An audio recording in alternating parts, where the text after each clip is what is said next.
Hello, I'm Christine Patterson, lifelong cross-cultural missions worker and trainer. Thanks for joining me for the next in a series of interviews we've been filming for your interest and enjoyment.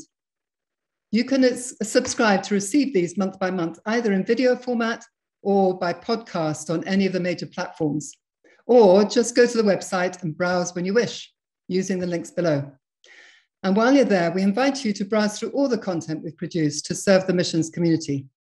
Do like us on Facebook too, FieldPartner International, where my husband writes a daily devotional amongst other contents, announcements of events, and so on. Okay, today I have the pleasure of speaking with Alan and Jan Kilpatrick, who have until recently been serving with Iris Ministries in Mozambique and are now back permanently in the UK. Welcome, Alan and Jan. Thank you so much. Thank you so much for joining us today. Oh, thank you. It's a pleasure. Absolute pleasure. Yeah, we're excited to be here. Okay, that's great. Okay, so, well, I didn't have I didn't know about you. I didn't have any introduction to you until you wrote into the website.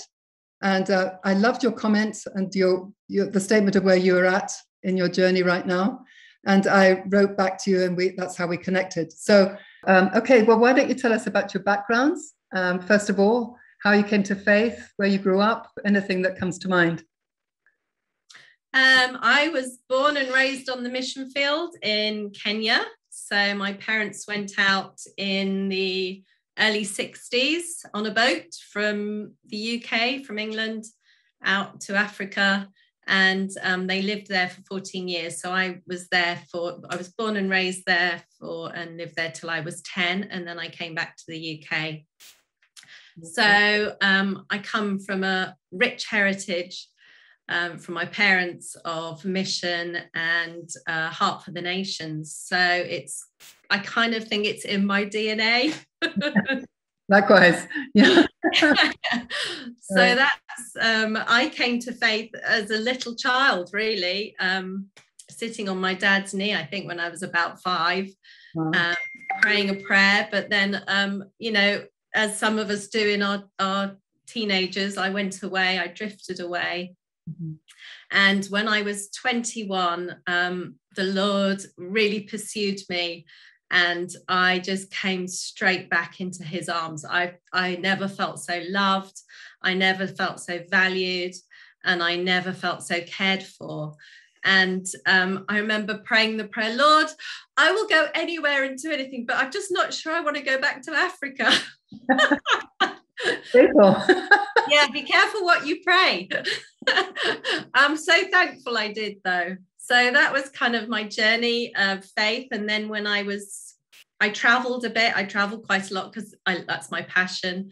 And then when I moved to London when I was 20, not long after my 21st birthday, after having this incredible encounter with the Lord. And I met Alan. My first Sunday at a church in London. Life-changing encounter. It was. Wonderful. So and how about you then? What was your background, Alan? I was brought up in the Plymouth Brethren up in Scotland.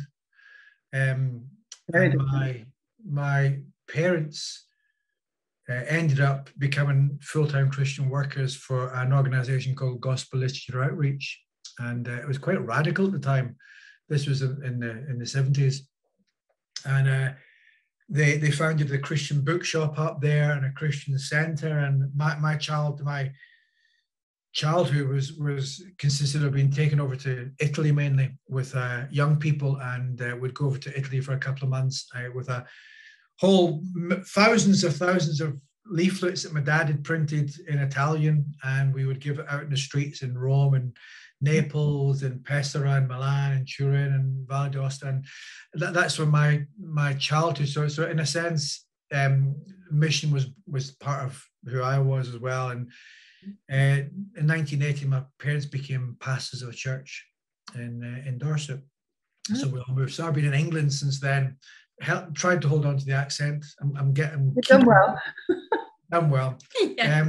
Like Jan, I became a Christian partner when I was 5 years old. I asked Jesus. I can't remember it, but my mother testifies that that's what happened. And I was a fairly good boy for many years. For my 18th birthday, I asked my grandparents for Bible commentaries, and Jan says if she knew me then, she would never have married me. Wow. And I've still got those Bible commentaries. Wow. And then through various connections, I ended up going off the rails quite badly and hiding it really well with alcohol. And Jan and I were married, and then about 14 months after we were married, I was in rehab for alcohol addiction. And it wasn't the best way to start a marriage at all. But 32 years later, in our 33rd year, we're still together, in love with each other, in love with the Lord. And it's just a testament to the goodness of the Lord. And it was through that traumatic experience that Jan and I started to look at, maybe we shouldn't go back to our normal jobs. Maybe we should look at something completely different. And we actually went to the Christian Conference Center in Aix-en-Provence called Lovie. We flew down there for an interview, and we were so young. It was so gracious of the Lord not to appoint us. They wanted us to go, but we were just too young. I'd been out of rehab for less than a year, but that was the catalyst for us to go to Bible college. And we studied theology for 5 years. And during that second year, I went a call to the Anglican Church, and I got accepted as a priest, and I was ordained as a priest. Wow. There are a couple of questions that come interim into that. One is, what were your other jobs before you went to that route? And the second one was, you've mentioned Italian, you've mentioned going to France. Were you linguist? Did you already have languages in your background or not? No, just Scottish. We needed translators wherever we went normally. No, it was just the movement actually came from Australia, and it was based in Scotland, ended up being based in Scotland, and the organization would go to Spain and Italy and all that. And, okay, got it. And we were actually going to move out to Italy permanently. And that was a sad day when my father said he didn't feel the Lord was calling us to move out there. And for me, before I got ordained, I worked in the bank, National Westminster Bank, for a while. And then I was a computer programmer for a life assurance company. So computer programming was my sort of thing. So no surprises there. I worked for an airline. For an airline. Well, as a rabid traveller, you mean? No surprises. Yeah, I worked in sales and marketing, and so I would travel. But yeah, that was till we left London and then went to Bible college. Okay. So, yeah. Right. And had you got kids by then? No, we hadn't. We hadn't been married very long. As I say, Alan said we were 2 years after we got married, Alan had come through alcoholism and rehab, and we were really searching the Lord on what our next step was. And having gone to France, my dad very wisely said, get some theology behind you before you go serve the nations and get some study. And so we applied to Bible colleges and got accepted at one in Birmingham, which was a Pentecostal college, actually. Oh, right. Birmingham Bible Institute. Oh, yes. I've heard of it, yeah. So we went there for 3 years, and they very graciously took us. And because I'd only been out of rehab for 10 months. Yeah. I'd only been sober for about 9 of those months, 9 months. And so they were very brave. Yeah, so that was kind of they were our start. And we traveled, when I was working for the airlines, and we'd been really struck when we traveled, just our heart to serve. And I remember one time we went to Rio for a week or something, as you do when you fly the airlines. And we were just so struck about, the street children. Back then, obviously, you could see them everywhere, just tucking themselves in at night. And our hearts were really broken. And we were thinking at the time, well, maybe we'll go and be missionaries. But then the Lord had a different plan, and we still managed through working in the Anglican Church to do missions as well. So, he works his ways however he wants. Right. So tell us what happened then after college then? Well, I mean, it is amazing how the Lord works, because before I'd met Jan, I'd gone up to London and gone to an Anglican church, a very lively Anglican church in Ealing, and I felt a call. You know, obviously, if you're a boy who gets Bible conferences at 18, you're quite a serious boy. and I ended up trying to get ordained when I was about 20, and or maybe even a bit earlier, but that sort of time. And the man that I saw, the priest that I saw, very wise, he said, listen, you're a bit young. Why don't you go and get some experience in work, read these books, then maybe come back, you know, in a few years' time. Mm-hmm. And so I did that. I completely forgot about the whole concept. And we went to Bible college. And in the second year of Bible college, I said to Jan, I feel that we maybe need to push that door again, mm-hmm. and just to see if the Lord's in that. And we pushed that door, and lo and behold, this is several years later, it was the same man who'd seen me several years before. Amazing. And so the Lord had really worked it well, and actually he fast-tracked it so that I can go through the selection and stuff, and that meant we had to go and we had 3 years of Pentecostal theology, so I had to go and get my theology corrected at an Anglican theological college. And so we went to Oak Hill Theological College in North London. And that was so good for us, because it was a place of healing for us. At Bible College in Birmingham, Jan had become pregnant, and we discovered that the baby was not going to be born alive. And so we'd gone through the trauma at Bible College of Jan delivering a stillbirth. And it was so gracious that the Lord put us in a community in London that was very healing and protective. And we lived on campus. I managed to do a degree, and Jan became pregnant again. And that will never replace Chloe, but it was, Jasmine was born there, and it was a healing season for us. And through that, after a couple of years, you get ordained, and I was asked to go and help lead a church in Ealing, West London. So I'm back to Ealing. Which church in Ealing? St. Paul's, Ealing. Okay.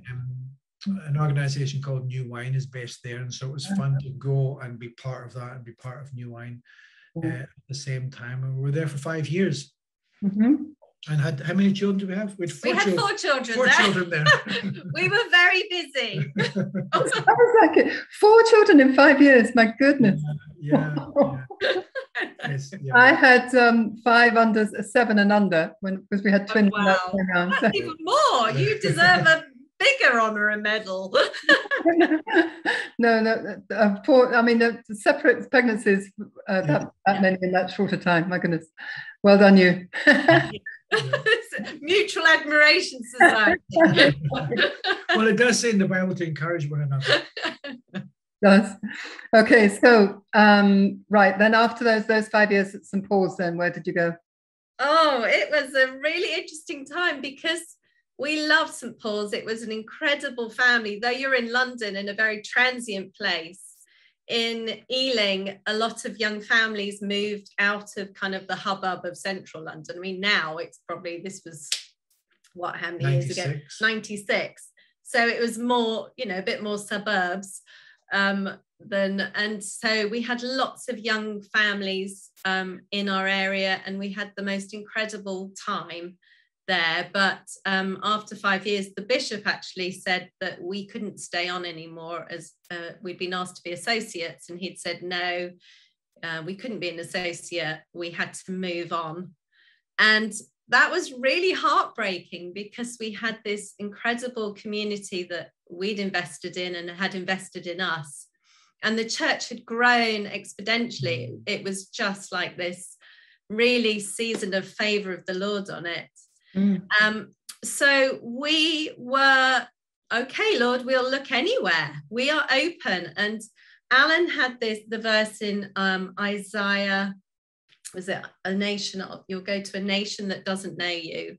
Or I can't remember, I get it to hand. A nation doesn't know you'll call to you, and you'll go to a nation that you do not know. I just really said, Lord, that's really unhelpful. I mean, that means absolutely nothing. And I wrote it up on my whiteboard in my study at church, and just held on to it. And to be honest, I think a little bit of pride came in for me personally, because, you know, it was a very successful church. We'd spoken at New Wine. Jan and I'd played at New Wine in the worship, and I thought, I'm going to get a job easy, but it just did not work out that way. It just didn't, and it was a very humbling season. And then out of the blue, I saw this little advert. I can't even remember where I saw it. If it was in a church running a newspaper somewhere, it says associate rector looked for in United States, and I said, let's push the door. And long story short, we ended up getting invited to go and help lead a church in Charleston, South Carolina. And they wanted somebody who knew New Wine, because they were moving in the gifts of the Spirit, and wanted people who kind of were on that journey. So yeah, we interviewed and then flew out very quickly between I think the March, and then we were there by the June. Wow. So we were over there, and it was exciting. It was exciting to be part of a very big church and to see how a big church operates and works, which is very different from a local parish church in England, say, for example. So it was a good learning experience. And one of my main jobs was to preach. And I think one of the things that we missed was that in Ealing, it was very much Jan and I working together, even though I was the ordained priest. There wasn't any distinction really. But going to America, it was much more that I was the person, and Jan was not part of that in a sense. And so it was difficult for Jan over in the States, and we were there for 3 years. And you had the family with you, presumably, so that was her role, was it? No support. No community. It was difficult. Our youngest was 6 months when we flew over. He's 20 now. Wow. And so while it was good, we made some friends, still got friends over there, great fruit. We ended up doing lots of work in the prison system in Charleston, South Carolina. We did alpha courses. We did other courses. We did alpha courses with military prisoners in the Marine prison, and so there was a great fruitfulness there. It was still also, tough, particularly for Jan. And so after 3 years, we came back to the UK and led a church in Brighton, in the centre of Brighton. That was great. As we travel, as we do ministry, we can often get concerned about things, quite rightly in a sense, like our children, how are our children going to, and Jan, through perseverance, got all of our children to private schools. One private school that was way out of our budget. God opened the door. He said, we'll give you 90% bursary. Wow. And it was just amazing how, the Lord in the ministry that we were doing provided. And I think that's important to know as you go on mission, that the Lord provides. He didn't just care for you and your wife. He cares for your children as well. And he loves your children. He's got a better plan for your children than you'll ever have. He loves your children more than you ever will. We can't process that, but it's truth nonetheless. And so we were in Brighton for 5 years. And please just, I can talk for ages. So if you want to just, that's all right. We'll keep going. Ask him. We'll get on to the missions part, the next step at some point. But do carry on. This is great. And during that time, I ended up off for 9 months with severe clinical depression. Oh, wow. And was signed off. Was in quite heavy medication. And what brought that on? Did you realize what it was that had triggered it? I think it was things that hadn't perhaps been dealt with post, alcoholism. And obviously there was no addiction, but it was, there's always a deeper thing going on, a deeper root. And I think it was just like the Lord had brought us back to the UK in a sense. So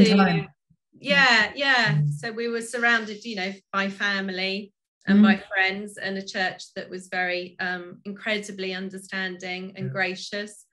And, our life was very settled in terms that we were back in our own culture. The children were doing well in school. But, there were other things going on. So it was I think often in life, isn't it? It's almost, there's, I don't know who wrote it I don't know if it's Charles Dickens, it was the best of times and it was the worst of times. Yeah, Tale of Two Cities. Tales of Two Cities. It's like often that's the life of faith, isn't it? You can have there's always something, and it's just like how we kind of navigate that with the Lord by our side. It's life's not always going to be free and easy. We love it and rejoice when it is, but there are always difficulties. And we found through our journey of faith that there's this dichotomy, this tension you hold of, there's this amazing thing, but then there's also this stress or this difficulty that we have to navigate. So how did you navigate that one then, Alan? Doctors every week, counselling. Eventually I went on medication. And it was a good friend of mine who'd been a previous rector of the church we were at, who just told me, Alan, for goodness sake, just take the stuff, because I was quite resistant. And then after I accepted to take the stuff, it took quite a while to find the right medication, because it's not just a matter of it was just a process of, for me, finding the right medication, being surrounded by friends who would accept me even if I never came out of the room, who just gave me space, who supported me, who loved me. And eventually, after about 9 months, I got to the stage where I could actually get up. And for me, it was small moves at the beginning. I can remember one morning, I took my Bible and this was just a huge effort. So anybody listening who's had depression will understand maybe a little bit. But I actually made it down to a coffee shop in the middle of Brighton, and which was about half a mile away. We were right in the centre, and I went down the stairs so that nobody would talk to me or nobody would see me. I was opening my Bible, and just trying to keep myself to myself. I really didn't want anybody to talk to me or notice me. And I suddenly became aware of this presence right beside me. And I looked up and I saw there's this person there. I had no concept of how they got there. And they said, "Is that the Bible you're reading?" And I became all defensive, because Brighton is quite an anti-Christian centre for various reasons. And I said, "Yes, it is." And the person just looked at me and just said, "Mighty warrior, God's got you. He's with you. Don't be afraid. Be strong and courageous." And I was sort of like, "Oh my goodness me!" And I was like, looking down, and the person had gone up the stairs, and I chased the person, and they were nowhere to be seen. And I do believe that was a supernatural encounter of the Lord, just encouraging me. Wow! And there's no reason why this depressed person at that time that I was, that person. It was just amazing. Of how the care of the Lord. And so that started the journey, and it was slowly getting back to work. And we were there in Brighton for 5 years. 5.5, and I'll speed it up because it was 5.5 years, and we ended up going to South Africa and leading a church in Cape Town down there. Which was incredible. Which was great fun. We really felt after the 5.5 years, Lord, we'd gone through this difficult transition in terms of Alan being off, and I remember sitting in bed one morning reading my Bible, and during our time in Brighton, we'd really felt, to preach on, Alan had felt to preach on Acts, and and I remember preaching on prophecy and healing and all the things that go with being a follower of Jesus. And I remember sitting there in bed saying, "Lord, there must be more than this. There must be more than this. And I'm willing to let you show me." And literally, you pray. I say, you've got to be careful what prayers you pray. And literally then something stirred in us. And we were at a conference that summer. And there was a leaders board. It was a Christian conference. And there was a leaders board in the leaders lounge. And it said, St. Luke's Deep River, Cape Town. And we were at the St. Luke's Church in Brighton. And we were like, "Oh, isn't that funny? There's a St. Luke's." And Alan, again, something resonated in his spirit. And he said, "Well, should we just apply?" And we said yes. And the stipulation was that they wanted a pastor who understood apartheid and understood the journey of transition. And we were like, well, we have no understanding of that. But they flew us out, and we were appointed. And there was lots of like hurdles that needed to be got over, because the house that we'd been appointed to live in was just not going to work for us with 4 children. It was, it just wasn't going to be suitable. And so I said to Alan, that's going to be a big stumbling blocks. But we'd said, look, if you still want us and there's another suitable house to be found, then we'll come. And they did. It was just like God again opened the doors and said, come. And it was the most amazing experience, really. It was good. It was fun. I just want to quickly go back to say to anybody who might be listening that when I was off with depression in Brighton, I really felt my ministry was over. Yeah. I thought, who on earth is going to employ a depressed Scottish priest? It's just not as hard. It's a hard sell. And I really thought, there's no way that anybody will ever want to employ me again. Yeah. But with God, literally nothing is impossible. Yeah. So he gave us this incredible job in Cape Town, South Africa, and I was very open and honest about, I've always been open and honest about, mental health issues or addiction, and that will not stop the purpose of God in your life. Mm-hmm. And so we spent about 4 years in Cape Town, and it was great. The Lord did some amazing things. We started a little movement down there. It was wonderful, but the children found it difficult in school, and our eldest had matriculated, which is the same as graduate, but our 3 youngest ones, the schooling system down there was very different from the United Kingdom, and it was a real struggle. And we just really said, Lord, what should we do? And he just said, put family first. And for us, in a practical way, that was getting back to the UK and getting our children into school in the UK.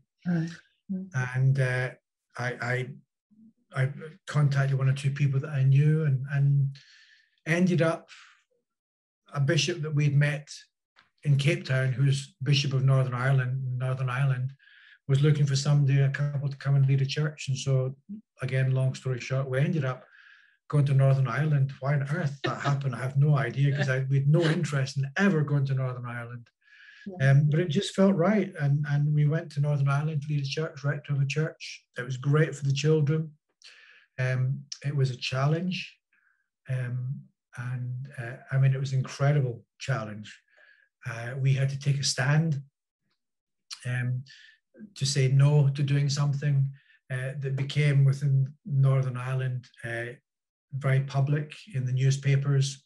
And we were attacked, and petitions and members of parliament calling, and it was quite a tricky time. And but the Lord was gracious. He gave us peace. It says in Philippians, the peace of God guards your heart, and we felt our heart guarded. And I'd offered to resign. I said, I don't want to bring dishonor to you, the bishop. And he said, no, I support you 100%. Keep going. And it ended up that we ended up planting a new church there with the bishop. It's not a way you ever want to plant a church. Half the church came with us. I would never ever recommend planting a church that way, but it was right for that time. It was a rescue mission from the spiritual forces that were working at that place, and it was very obvious what had to be done. And that church, which is called Hope Community Church in Craigavon, is, I believe, it's one of the fastest growing churches in Northern Ireland. And so it was strange that 2 years after we planted the church, the Lord called us to leave it. Yeah. And sometimes the Lord asks you to do stuff, it doesn't make sense. Mm-hmm. It's not a sensible choice, but we're not called to be sensible people. We're called to be people who respond in obedience to the call of God. And so we left that church. The church grew very quickly under the new leadership, which was great. We were there for the right reason. And that's when we ended up getting involved in Iris. Okay. Right. I was trying to get there quickly. No, that's great. Because it is a journey. The whole journey is, everything that the Lord prepares us for. While we're living life, He's preparing us for the next thing. So, I mean, even what you've been talking about very much shows that. Well, in the Bible yesterday, I noticed Numbers. I'd written it's not a step of faith; it's a journey of faith.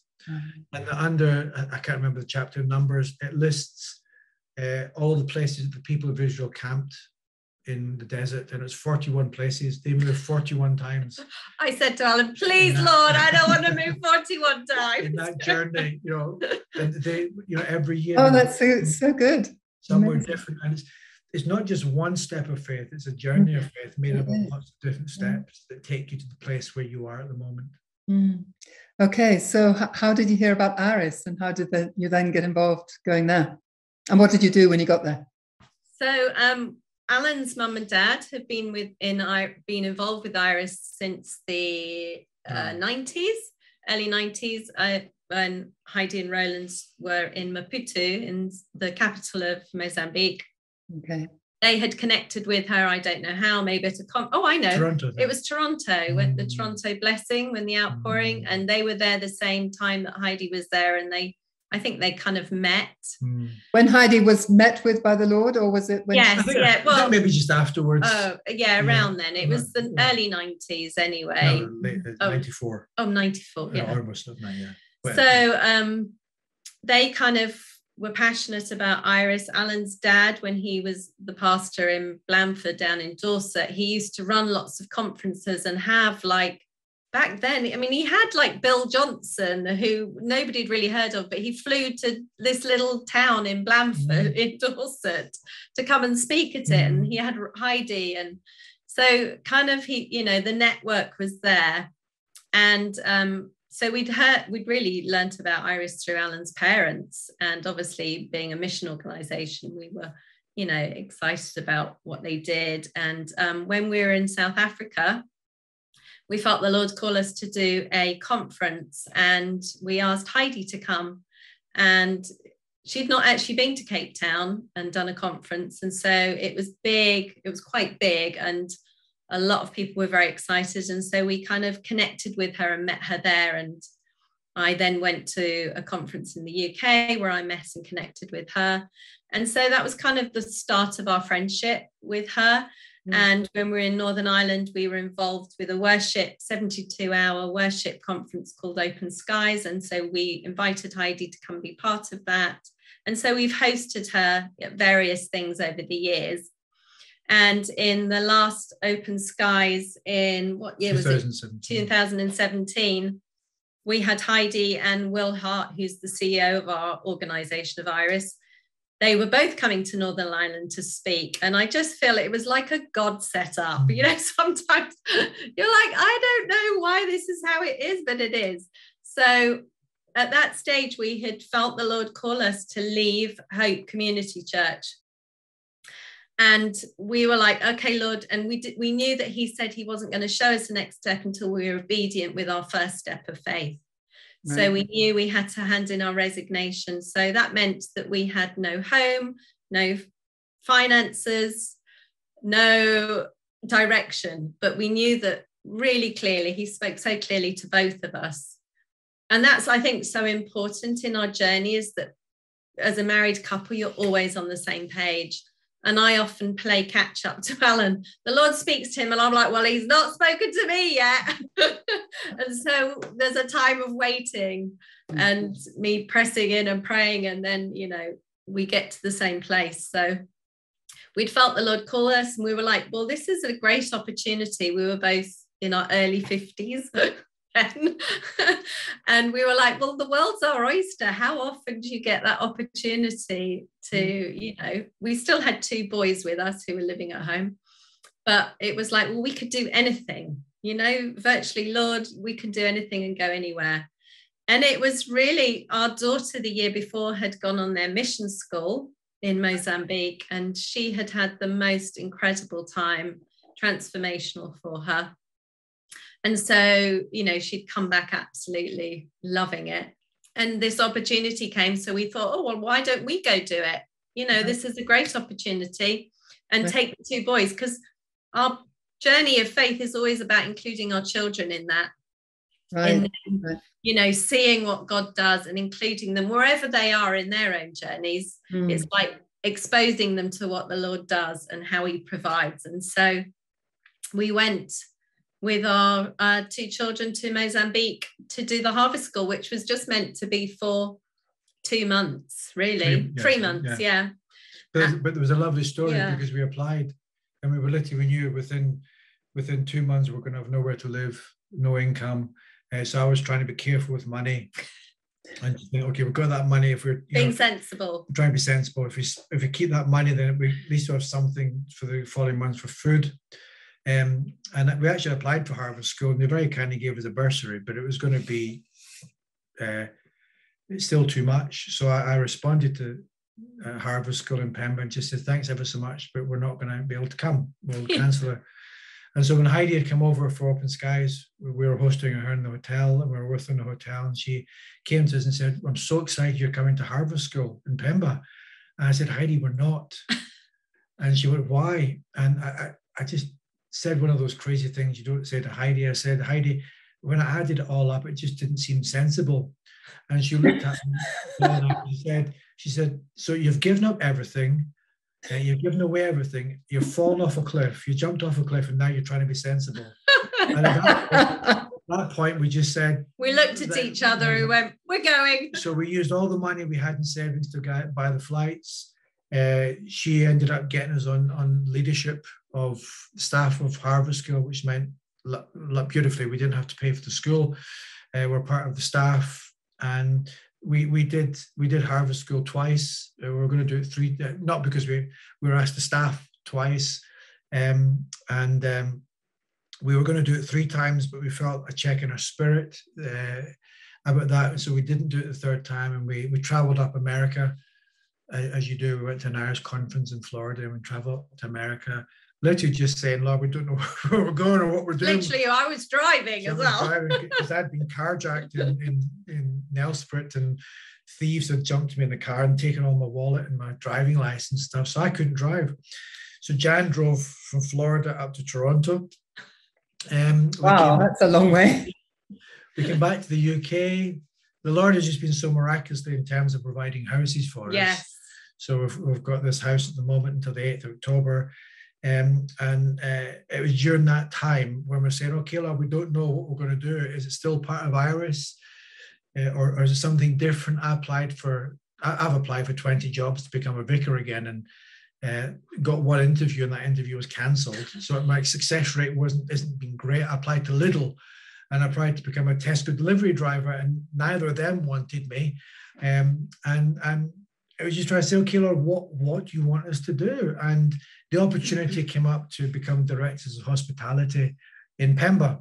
There's a hospitality centre that can sleep 100 people, and many people from different parts of the world want to come to Pemba, particularly because it's the biggest base. It's where Heidi and Roland are. And so we said yes, and we went down there. And our first day, our flight was delayed because of a cyclone, and we went up the day after the cyclone, and we just hit into life in Africa during a cyclone, and with cholera and devastation, and it was a real privilege over the next year to be there and be part of that. And then we were increasingly aware that there was some Islamic extremists who were causing chaos and destruction, coming over from Tanzania into the northern part of our province. And it got very serious, and it still is very serious. Yeah. It's very serious at the moment. And it got to the stage where we couldn't keep the hospitality centre open. We couldn't, in all conscience, bring people in and keep them safe, because it was getting, at one point, I think they were 30 or 40 kilometres away from us, insurgents. And so we couldn't do that. So we did some different things, but effectively our role became redundant. And we were thinking, okay, Lord, what to do? And we made the decision to come back to the UK until that was just as COVID started.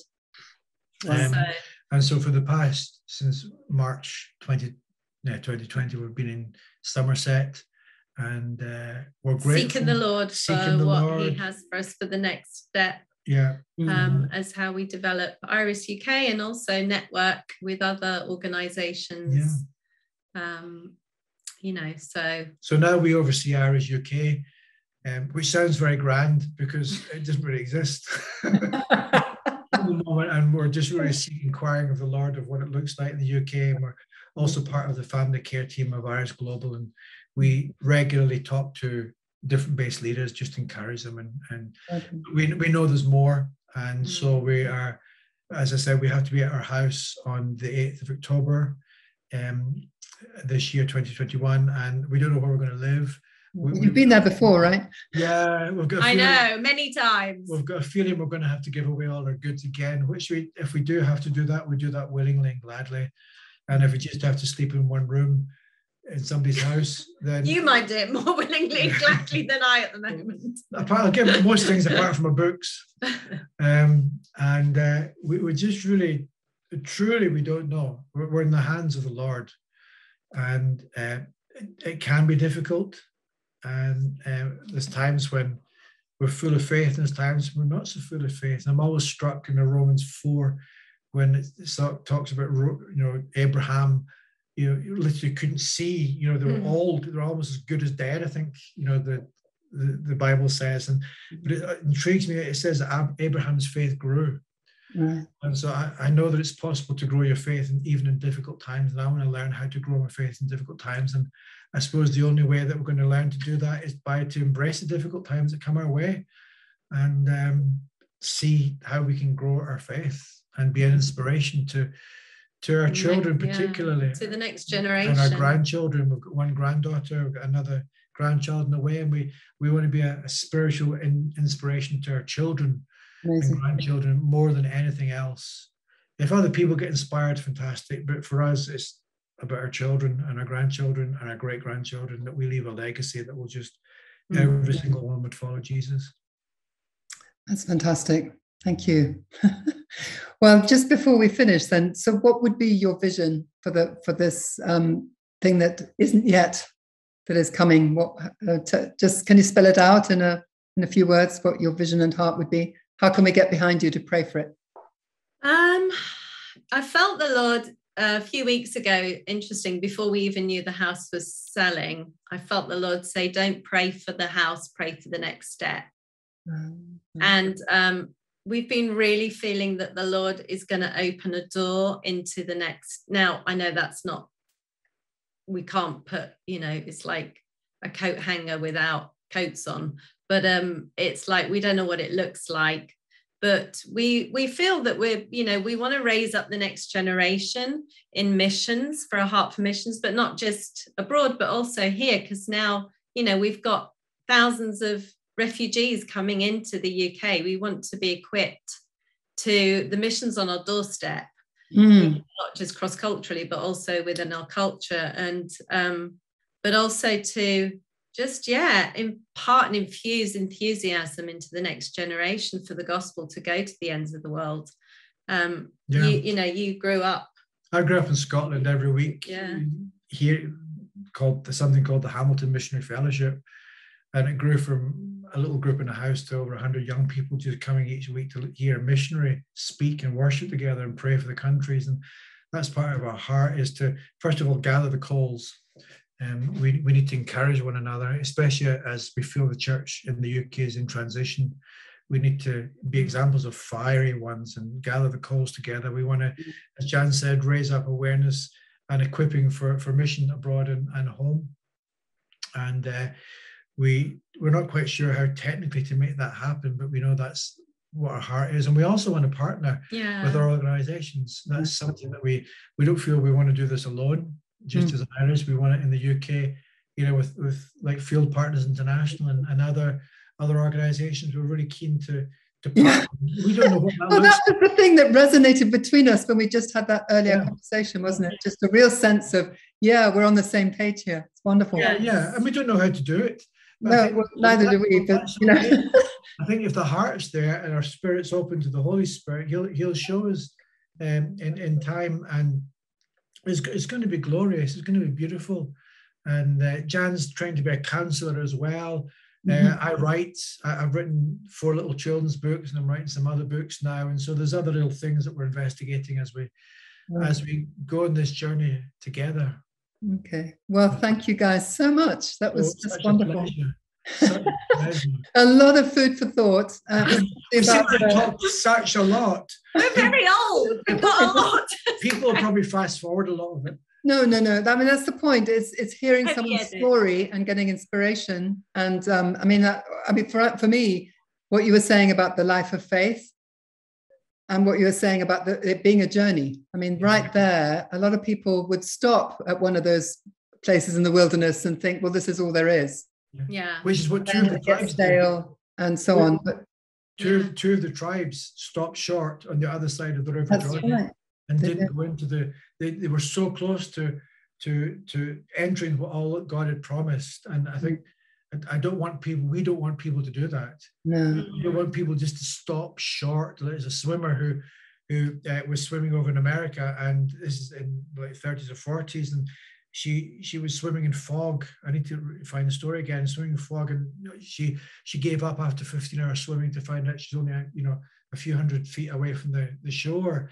And I don't want people to do that in spiritual terms. We want to encourage be people who put fresh heart into other people. That we want to encourage people and say keep on going and not give up. Be for professional cheerleaders. That's what I like. Amen. Rah, rah, rah. Amen. Okay. Well, thanks so much. So this is the end of this interview, but do please go to FieldPartner and like us on Facebook and find out all there is that would be an encouragement to you, and especially pass on this interview. Okay. Bye-bye. God bless. Thank you very much for joining us.